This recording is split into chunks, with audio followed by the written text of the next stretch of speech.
नमस्कार। प्रायः हम लोगों से सुनते हैं कि हम कुछ भी नहीं खाते, इतना थोड़ा सा खाते हैं, फिर भी हमारा वेट बढ़ता चला जा रहा है। वहीं कुछ लोग ऐसे भी होते हैं कि कितना भी खा लें उनका वेट एकदम बैलेंस रहता है। तो कुछ ऐसे लोग भी होते हैं कि कितना कुछ भी खाएं उनका वेट बढ़ता ही नहीं है, उनके शरीर को लगता ही नहीं है, वो एकदम दुबले के दुबले ही रहते हैं। पता है ऐसा क्यों होता है? क्योंकि हमारा मेटाबॉलिज्म प्रभावित रहता है। अगर हमारा मेटाबॉलिक रेट हाई हो तो हमारा वेट कभी नहीं बढ़ेगा, एकदम नॉर्मल संतुलित रहेगा। अगर हमारा मेटाबॉलिज्म स्लो हो, ये धीरे चल रहा हो, तो हमारा वेट तेजी से बढ़ेगा। वहीं अगर वह बहुत ज़्यादा फास्ट हो तो भोजन जो हमने खाया वो हमारे शरीर को बिल्कुल नहीं लगता है। अब मेटाबॉलिज्म क्या है? जो हम खाते हैं उसका पाचन हो, पाचन होने के बाद उससे प्रोटीन्स, विटामिन्स, मिनरल्स हमारे बॉडी को मिले, हर अंग को मिले। प्लस उसके बाद हम वर्क करते हैं, दौड़ते हैं, खेलते हैं, काम करते हैं, जो भी करते हैं, जितना भी फिजिकल वर्क करते हैं, तो उसके लिए जो हमें एनर्जी चाहिए, हमने जो भोजन खाया उससे हमें पर्याप्त मात्रा में ऊर्जा मिले। वहीं अगर हमारा डाइजेशन स्लो हो, पर्याप्त मात्रा में उचित तरीके से हमें पोषण नहीं मिले, हमारे शरीर को एनर्जी नहीं मिले, जो हमने खाया उससे हमें रिटर्न ऊर्जा नहीं मिले, इसका मतलब है कि हमारा मेटाबॉलिज्म स्लो है। तो आज हम कुछ ऐसे अभ्यास करेंगे जिससे हमारा मेटाबॉलिज्म तेज हो और हमारा वेट कंट्रोल रहे, वेट लॉस हो। हम जो खाएं हमारे शरीर को एनर्जी मिले, हम वर्क कर सकें और हमारा बॉडी बैलेंस हो, हमारा वेट बैलेंस हो। तो सबसे पहले हम करेंगे वज्रासन। वज्रासन वैसे तो बहुत ही सरल आसन है, लेकिन जिन्हें घुटनों में बहुत ज़्यादा तकलीफ हो वे इसका अभ्यास न करें। वज्रासन करने के लिए दोनों पैरों को एक साथ पीछे ले जाएं। अब इसे उलटकर आप इस तरह देख लें। दोनों एड़ी को बाहर और अंगूठा मिला हुआ।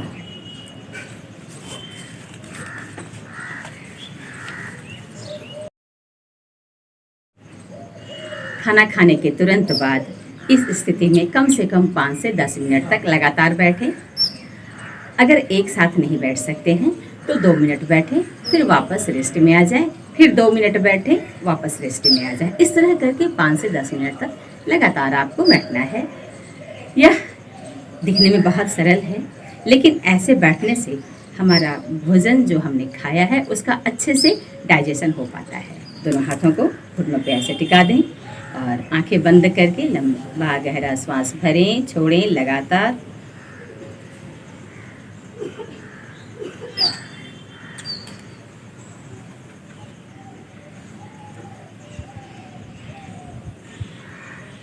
इसके बाद हम करेंगे सुप्त वीरासन।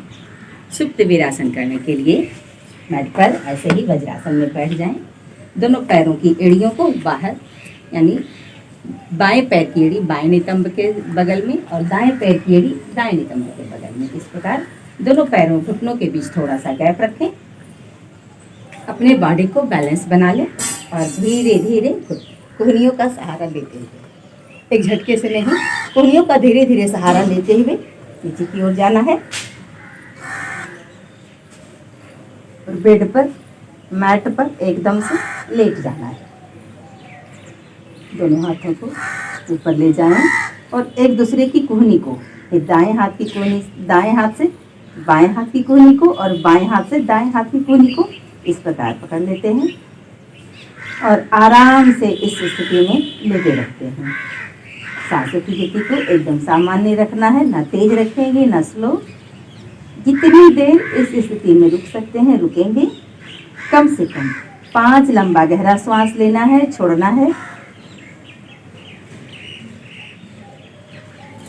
धीरे से, जैसे हम लेटे थे वैसे ही कोहनियों का सहारा लेकर धीरे धीरे ऊपर आ जाएंगे। इस अभ्यास को 3 से 5 बार दोहरा सकते हैं। घुटनों के बल खड़े हो जाएं। पैर का पंजा ऐसे ही फैला हुआ। अब दोनों हाथों को ऐसे, उंगलियां नीचे की ओर और कलाई ऊपर, हाथों से कमर को आगे की ओर पुश करते हुए श्वास भरते हुए पीछे की ओर झुके हुए। एक एक करके हाथों से पैर की एड़ी को पकड़ लें। ध्यान रखेंगे कि घुटना से कमर तक आगे की ओर रहेगा और कमर से ऊपर का हिस्सा पीछे की ओर।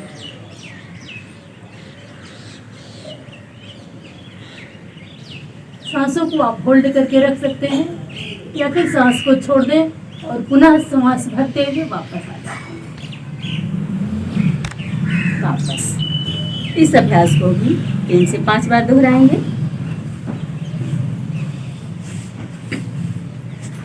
मैट पर पीठ के बल लेट जाएं।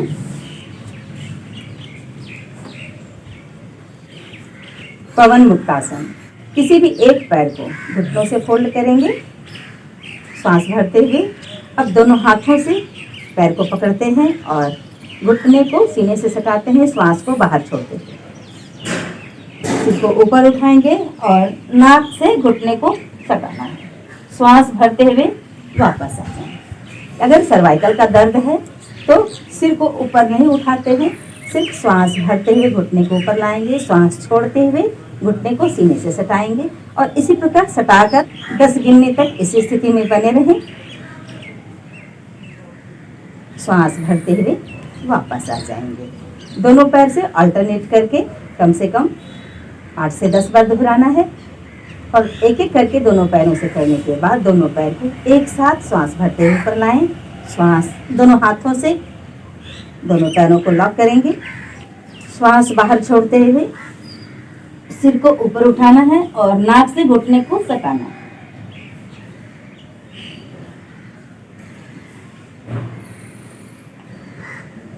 पाँच सेकंड तक रुकने के पश्चात सांस भरते हुए वापस आ जाते हैं। हर अभ्यास को 8 से 10 बार दोहराते हैं। सर्वांगासन। दोनों पैरों को एक साथ सीधा उठाते हैं 90 डिग्री पर। अब यहाँ से हाथों का सपोर्ट लेते हुए कमर को ऊपर की ओर लिफ्ट करेंगे।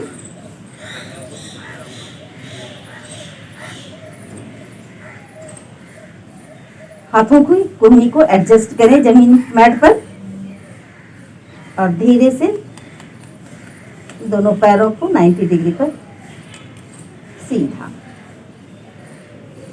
दोनों हाथों से कमर को सपोर्ट दिए हुए रखें।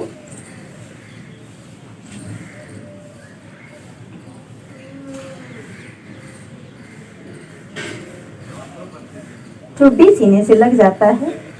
इस अभ्यास में गर्भावस्था में या पीरियड्स में इस अभ्यास को न करें। सांसों की गति को सामान्य रखते हुए 10 से 15 सेकंड तक रुकेंगे। धीरे से हाथों का सपोर्ट लेते हुए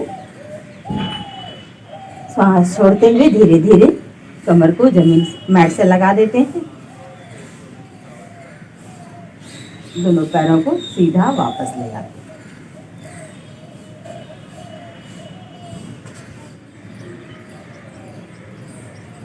एक एक करके पैर को पीछे की ओर ले जाएं। दंडासन। ऐसा करते वक्त आप महसूस करेंगे कि पेट में एक अजीब सी थरथराहट वाइब्रेशन है और इस थरथराहट, इस कंपन से पेट के सारे पार्ट्स सेट होते हैं, जिससे मेटाबॉलिज्म हाई होता है, यानी सही तरीके से कार्य करता है। तो हमारा वजन आसानी से कंट्रोल होता है, नहीं बढ़ता है। नज़र नीचे मैट पर 15 सेकेंड रुकने के पश्चात घुटनों को वापस ले आएं। दोनों घुटनों को फैलाएं थोड़ा सा और पंजा को पीछे की ओर खोलें।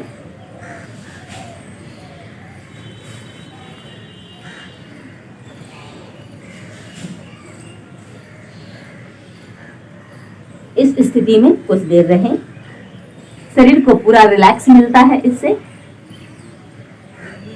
इस स्थिति में सांसों की गति को सामान्य रखेंगे।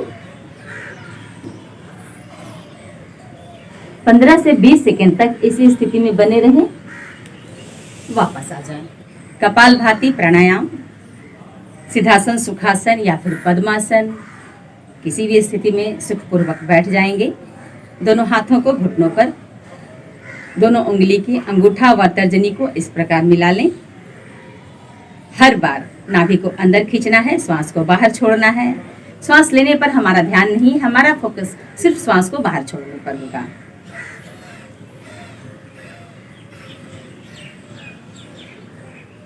पीठ, गर्दन, कमर, सिर बिल्कुल एक सीध में, आंखें बंद, बगैर किसी तनाव के, बिना किसी स्ट्रेस के इस अभ्यास को करना है।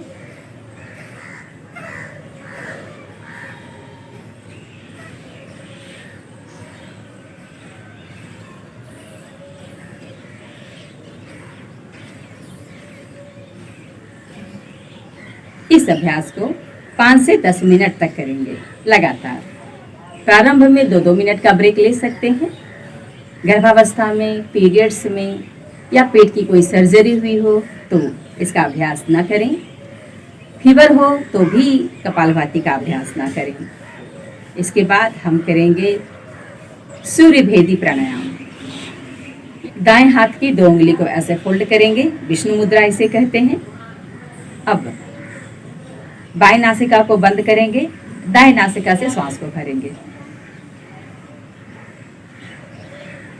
दाएं नासिका को बंद करके बाएं नासिका से श्वास को बाहर रिलीज करते हैं। हर बार दाएं नासिका से श्वास भरेंगे, बाएं से श्वास को बाहर रिलीज करेंगे।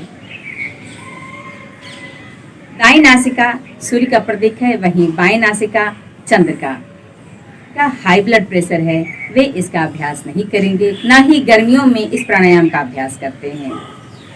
तो हर बार दाएं नासिका से श्वास भरेंगे,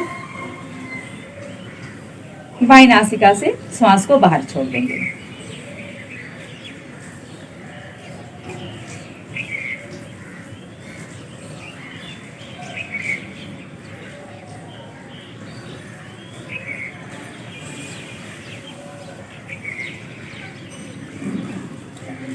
जिनका लो ब्लड प्रेशर रहता है, यह प्राणायाम करने से बहुत आसानी से, सरलता से ब्लड प्रेशर नॉर्मल हो जाता है। कम से कम 20 काउंट का 3 राउंड कर सकते हैं।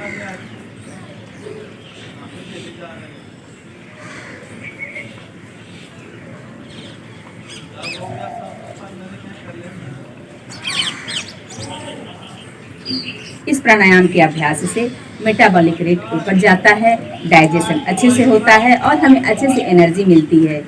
तो हमारा बढ़ा हुआ वेट बहुत सरलता से, बहुत आसानी से कम हो जाता है। तो इन अभ्यासों को नियमित रूप से करें, प्रत्येक दिन करें। आधा घंटा अपने लिए समय निकालें और अपने हेल्थ को, अपने बॉडी वेट को लूज करें, कम करें, बैलेंस करें और स्वस्थ रहें। वीडियो पर आने के लिए धन्यवाद। वीडियो अगर आपको पसंद आया हो तो करें लाइक, चैनल को करें सब्सक्राइब। राइट साइड पे बेल आइकन है, उसे ऑल पे सेट कर दें ताकि हमारा सभी वीडियो स्वास्थ्य से जुड़ी सभी जानकारी आपको मिलती रहे। धन्यवाद।